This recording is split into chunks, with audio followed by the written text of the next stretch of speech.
السلام علیکم every one, کیا حال ہے سب کا؟ امید کرتی ہوں بالکل ٹھیک ہوں گے. آئی ایم نایاب and in this video I have a story for you. یہ 19ویں صدی کی بات ہے. ماسکو کے ایک مڈل کلاس گھرانے میں ایک لڑکا پیدا ہوا. اس کی ماں کو کتابیں پڑھنے کا شوق تھا اور گھر میں اچھی خاصی لائبریری بھی موجود تھی. کتابیں پڑھنے کا یہ شوق اسے بھی ورثے میں مل گیا.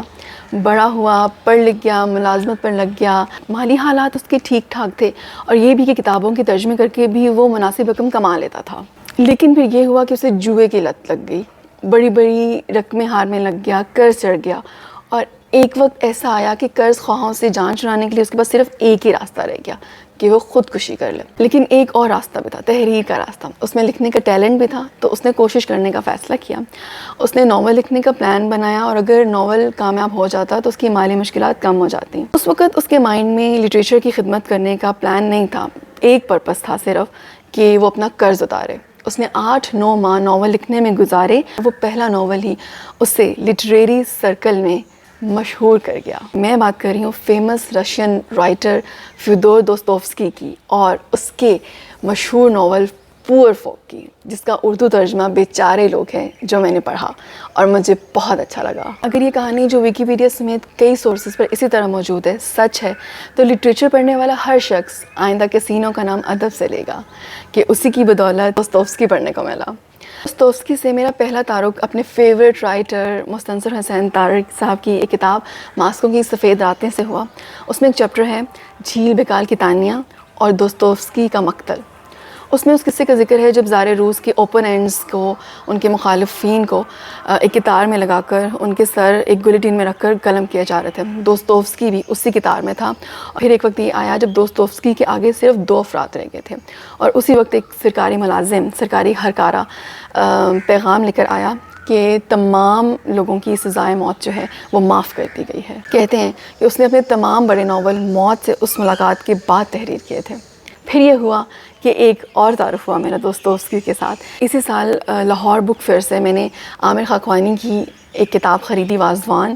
اور ان کی مہربانی یہ ہے کہ وہ پولیٹیکل کالمز لکھنے کے ساتھ ساتھ کبھی کبھی کسی مووی میں بھی کالم لکھ دیتے ہیں، کسی اچھی کتاب کا بھی ذکر کر دیتے ہیں. تو اسی کتاب واضوان میں ایک کالم تھا کہ ایک عظیم ناول جسے نہ پڑھنا محرومی ہے، اور وہ دوستوفسکی کا ہی کوئی ناول تھا.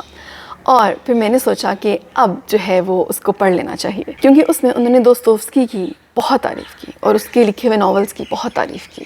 پھر ایسا ہوا کہ کچھ ماہ پہلے میں بک کارنر جہلم کی ویب سائٹ چیک کر رہی تھی اور اس میں مجھے دوستوفسکی کے ناولز کی اردو ٹرانسلیشن نظر آئی.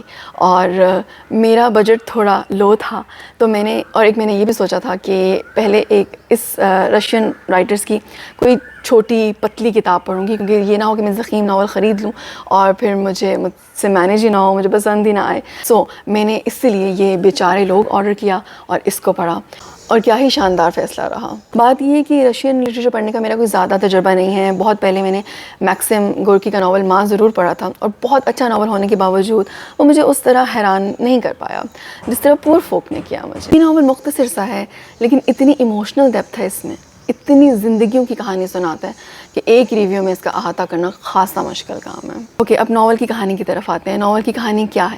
پورا ناول 2 لوگوں کے ایک دوسرے کو لکھے گئے خطوط پر مشتمل ہے. ناول کا پروٹیگنسٹ ماکاردے وشکن اور اس کی کزن، دوست اور محبوبہ وارورا، دونوں اپنی اپنی جگہ تنہا ہیں اور شدید غربت میں ایک ہی گلی میں الگ الگ غلیظ کرائے کے مکانوں میں رہتے ہیں اور بدنامی سے بچنے کے لیے خطوں پر انحصار کرتے ہیں. اور ان کی زندگیاں اتنی بے کیف، اتنی بورنگ ہیں کہ ایک دوسرے کو خط لکھنا ان کی زندگی کی واحد خوشیوں کی وجہ ہے. شاید وہ اسی لیے اپنے ان خطوں میں اپنی روح جھونک دیتے ہیں. اچھا، خطوں کے ذریعے کہانی بیان کرنے والا یہ ژانر اتنا آسان نہیں ہے، کیونکہ رائٹر جب ایک آؤٹ سائڈر کے طور پہ لکھ رہا ہوتا ہے تو وہ کرداروں کی جذباتی کیفیت کو آسانی سے بیان کر سکتا ہے. لیکن جہاں کرداروں کو اپنی کہانی خود ہی سنانی ہو، جہاں جس طرح اس ناول میں وہ خطوں کی ذریعے اپنی کہانی کو بیان کر رہے ہیں تو وہ ایک حد سے زیادہ اپنی بیچارگی کو بیان نہیں کر سکتے. اٹس کوائٹ نیچرل، کیونکہ زیادہ تر انسان اپنے دکھوں کو خود تک محدود رکھنے کے عادی ہوتے ہیں، خاص طور پر غربت سے متعلقہ دکھ. اگر کوئی اپنے غموں کو اپنی زبان سے بیان کرنے لگ جائے تو یہ تھوڑا ان نیچرل لگتا ہے.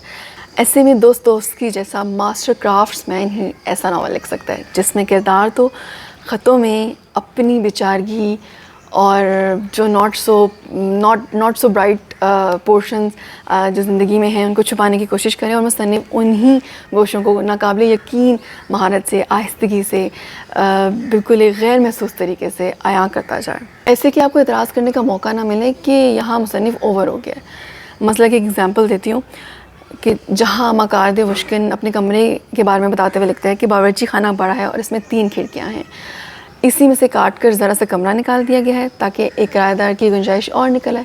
مختصر لفظوں میں یوں کہو کہ مزے میں کام چل رہا ہے۔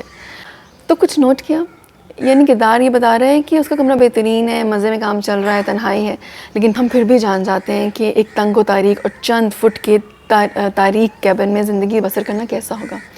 ایک اور مثال دیتی ہوں۔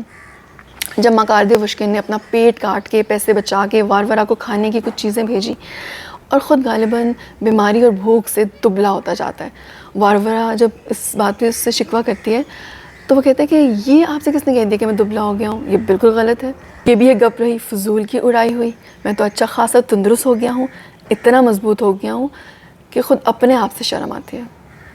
اس آخری فکرے کی کار اور خوبصورتی ایسی ہے کہ اسے محسوس کیا جا سکتا ہے، اور اس کی وضاحت اس کا حسن بگاڑ دے گی۔ اچھا، تھوڑی سی لٹریری ہسٹری اور اس پہلو سے بھی اس ناول کو دیکھ لیتے ہیں۔ یہ ناول لٹریری نیچرلزم کا نمونہ، ایک وقت تھا جب ادب میں رومانٹسزم کا دور تھا، مطلب وہ کچھ ہوتا ہے DDLJ والا رومانس نہیں، بلکہ اس سینس میں کہ دنیا کی بہت روزی پکچر دکھائی جاتی تھی، کہانی کا انجام ہمیشہ خوشگوار ہوتا تھا، محبت کرنے والا ہمیشہ اپنی محبت کو پا لیتا تھا، وہ کہانیاں جن کے آخر میں لکھا ہوتا ہے اور سب ہنسی خوشی رہنے لگے، ہیپیلی ایور آفٹر۔ لیکن پھر ادب میں نیچرلزم کا دور آیا، اور جس نے زور دیا کہ زندگی کی حقیقتوں کو تسلیم کیا جائے اور انسانی فطرت کے اور سماج کے جو ڈارک پورشنز ہیں ان کو بھی ایکسپلور کیا جائے، بتایا جائے کہ سچائی ہمیشہ نہیں جیتتی بھائی، بہت سی کہانیوں کا انجام خوشگوار بھی نہیں ہوتا۔ تو نیچرلزم کی یہ تحریک 19ویں صدی میں شروع ہوئی، اور یہ ناول بیچارے لوگ اسی تحریک کا ایک سمبل ہے۔ ویسے بیسیکلی ناول میں 2 ہی کردار ہیں، مکارد وشکن اور وارورا، اور ان میں مکارد وشکن کا کردار بہت اسٹرانگ ہے، بہت زبردست ہے، لیکن خطوں کے ذریعے وہ دونوں ایک دوسرے سے کمیونیکیٹ کرتے ہیں، تو ان خطوں میں جو وہ اپنی زندگی ڈسکس کرتے کرتے اور بھی بہت سے کرداروں کے بارے میں ڈسکس کرتے ہیں۔ مکارد وشکن اپنے ساتھ رہنے والے جس کرائے کے گھر میں وہ رہ رہا ہوتا ہے، باقی کمروں میں جو لوگ اس کے ساتھ کرائے پہ اسی گھر میں رہ رہے ہوتے ہیں ان کے بارے میں بات کرتا ہے، اور یہ سارے کردار بے چارگی کی زندگی گزار رہے ہیں۔ ان میں سے 2 کردار ایسے ہیں جن کا میں ذکر کروں گی اور جن کی کہانیاں دل پگھلا دیتی ہیں۔ ایک کردار مکارد کے خطوں میں ملتا ہے اور اس کا نام گورشکوف ہے، اور دوسرے کردار کا ذکر وارورا کے خطوط میں ملتا ہے، جس کا نام صرف ایک ہی دفعہ آیا ہے اور ہر خط میں سب جگہ اسے بوڑھا کہا گیا ہے۔ یہ دونوں کردار، خاص طور پر اس بوڑھے کا کردار، یہ دونوں کردار اتنے اسٹرانگ ہیں، اتنے طاقتور ہیں اس ناول میں کہ وہ پورے ناول کا موضوع بن سکتے ہیں، اور آپ جب یہ ناول پڑھ رہے ہوں گے تو ان دونوں کرداروں سے محبت کیے بنا اور ان کے لیے آنکھیں نم کیے بنا آپ رہ نہیں سکیں گے۔ ناول کی خوبی یہ ہے کہ دوستوفسکی غربت کا بیان کرتے ہوئے وہ کوئی اسٹیریوٹائپ میتھڈ یوز نہیں کرتا، یعنی بہت سی جو نئے لکھنے والے رائٹر ہوتے ہیں جو وہ غربت کا بیان کر رہے ہوتے ہیں تو وہ پچ کے گال، بچوں کے رونے کی آواز، خالی ہنڈیاں کھڑکھڑانے کی آواز، یعنی اسٹیریوٹائپس میتھڈ استعمال کرتے ہوئے پڑھنے والوں کو جذباتی کرنے کی کوشش کر رہے ہوتے ہیں۔ دوستوفسکی ایسا کچھ نہیں کرتا، وہ عام سے انداز میں بات کرتا ہے، پھر بھی اس کی تحریر دل پہ اثر کرتی ہے، اور جیسے اثر کرتی ہے اس کا کوئی کیا مقابلہ کرے گا۔